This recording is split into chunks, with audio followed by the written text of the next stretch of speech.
Anda sudah melihat tadi ya penjelasan atau analisis dari versinya Prof. Stella Christy soal peluang Timnas Indonesia bisa lolos ke Piala Dunia, langsung ke Piala Dunia 2026 dan kemungkinan kita bisa masuk ke putaran keempat kualifikasi 2026. Tapi kira-kira analisis hitam di atas putihnya ini sesuai nggak dengan realita yang kita lihat selama ini dengan upaya timnas kita latihan terpusat dan segala strategi yang dimainkan?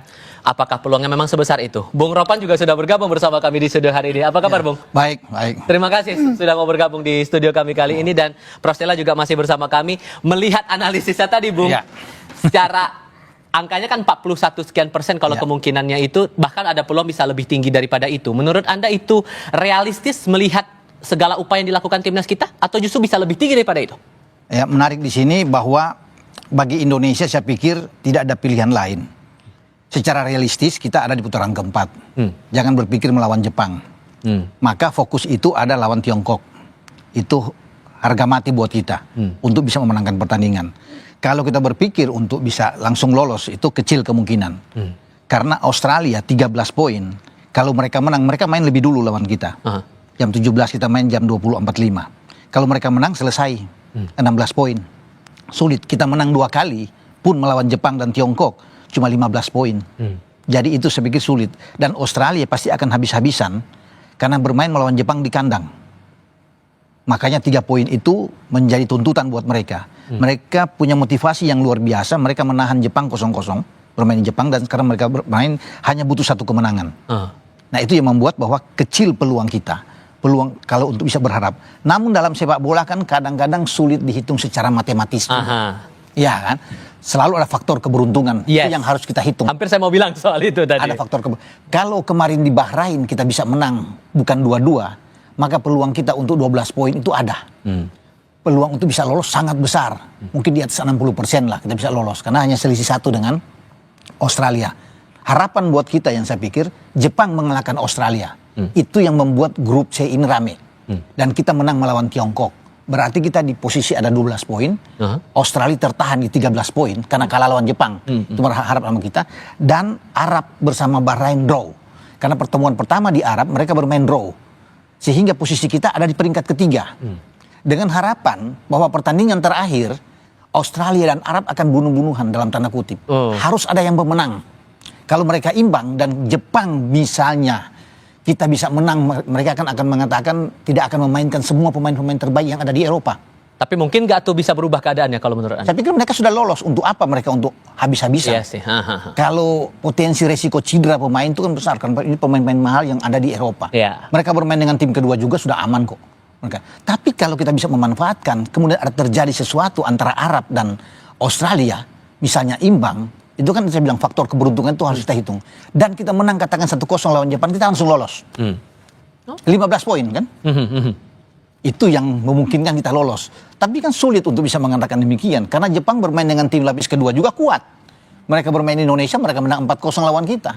So, kalau mau lihat angka-angka tadi, kalau menurut Anda juga sependapat dengan besaran angka seperti yang dihitung oleh Prof. Stella tadi? Saya pikir itu bisa terjadi. Jadi realistis bahwa kita peluang benar. Kalau cuma 1,3 ya itu yang saya bilang tadi di awal. Sulit untuk bisa langsung lolos kan.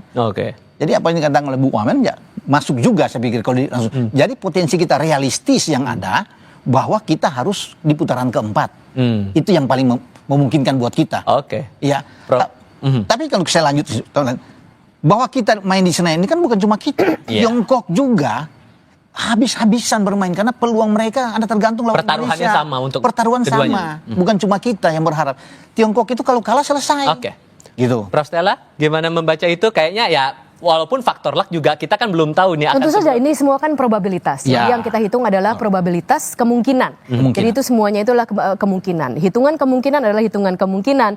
Apa yang terjadi di realita bisa berbeda dengan kemungkinan. Makanya dihitung yang tadi saya bilang 729 skenario itu semuanya sudah dihitung sehingga kita bisa melihat kemungkinan kita itu seperti apa. Nah, kalau boleh saya tambahkan, Bung Ropan, sebenarnya ada satu game yang bukan game kita tetapi sangat penting. Dan itu bukan game, jadi bukan game kita lawan Jepang. Game kita lawan Jepang sebenarnya tidak akan terlalu berpengaruh. Tapi sebenarnya yang cukup penting adalah game Arab Saudi dan Bahrain. Dan Arab Saudi dan Bahrain ini, kalau kita harus mendukung Arab Saudi.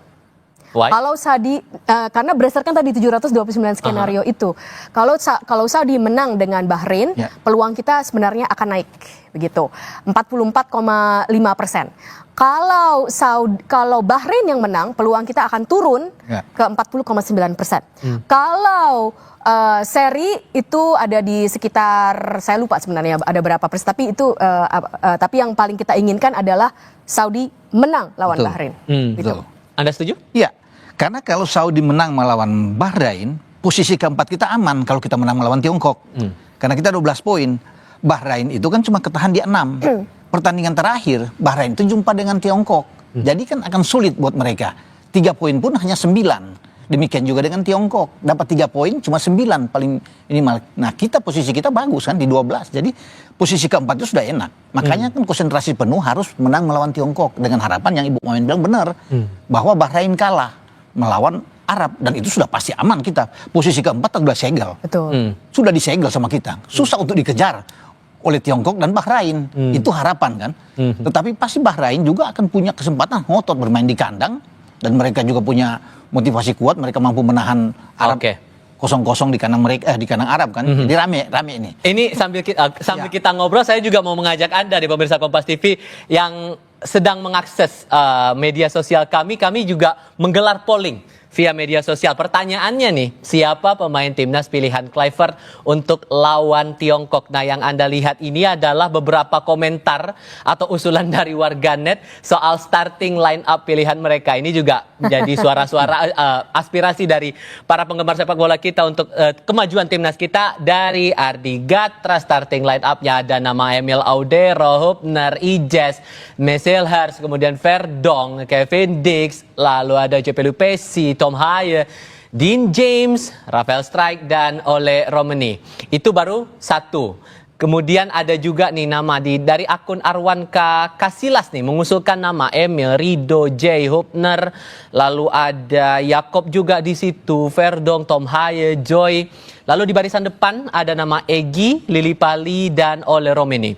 Satu lagi ada Ervan Ahmad Albar yang memilih nama Emil, Ijes, Hubner, Mes, Verdong, Kevin Dix, Lili Pali, Rafael Strijk, dan Ole Romani. Kalau buat Prof Stella, dari 3 opsi itu, mana yang kayaknya, ini kayaknya kemungkinannya bisa nih buat lawan Tiongkok nanti, atau punya versi sendiri nih?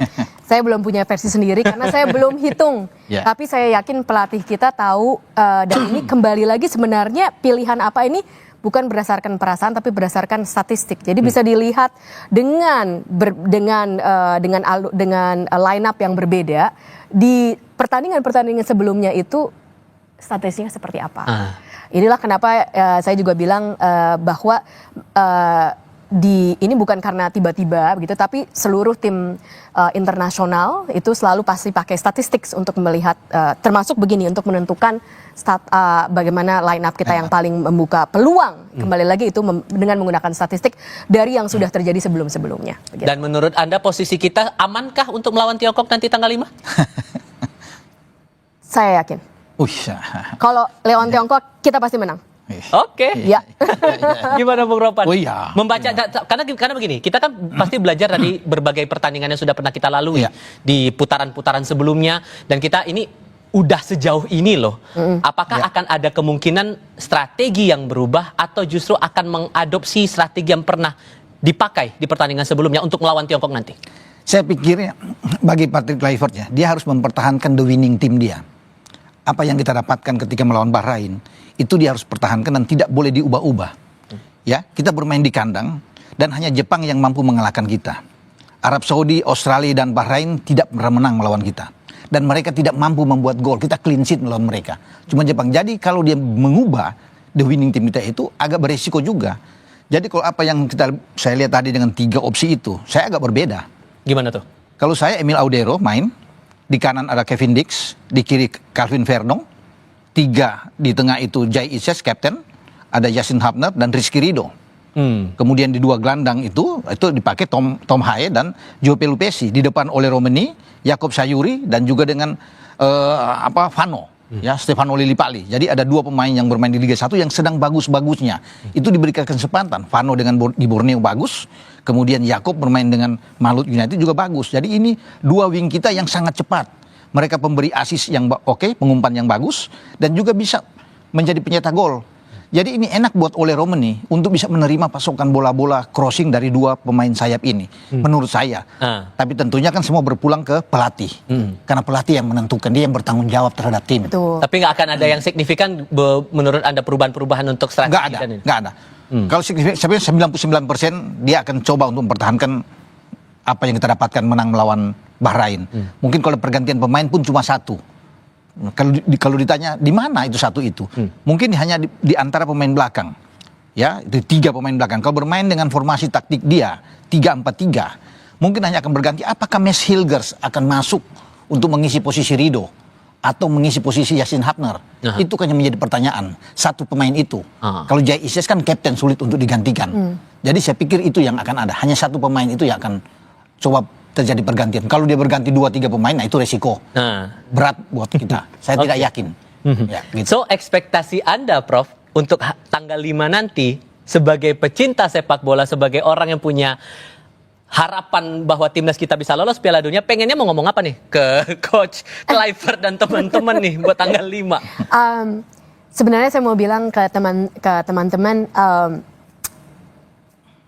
santai aja. Nikmati permainan. Nikmati permainan. Enjoy the game. Karena berdasarkan statistik, Lagi. ya, seri pun oke. Jadi sebenarnya nggak ada beban. Dan kita main di sini, di kandang. Pasti akan banyak dukungan dari tim kita. Dan berdasarkan bukti sains, dukungan moral dari pemain pengkandang itu berdasarkan statistik juga, kemungkinan menang bermain di tuan rumah itu, sebagai tuan rumah itu biasanya jauh lebih tinggi. Jadi tentu saja berikanlah yang terbaik, jangan ada pressure. Karena kalau ada pressure itu juga tidak baik untuk pemain kita. Nikmati permainannya, bermainlah yang paling baik, dan saya rasa kita akan menang.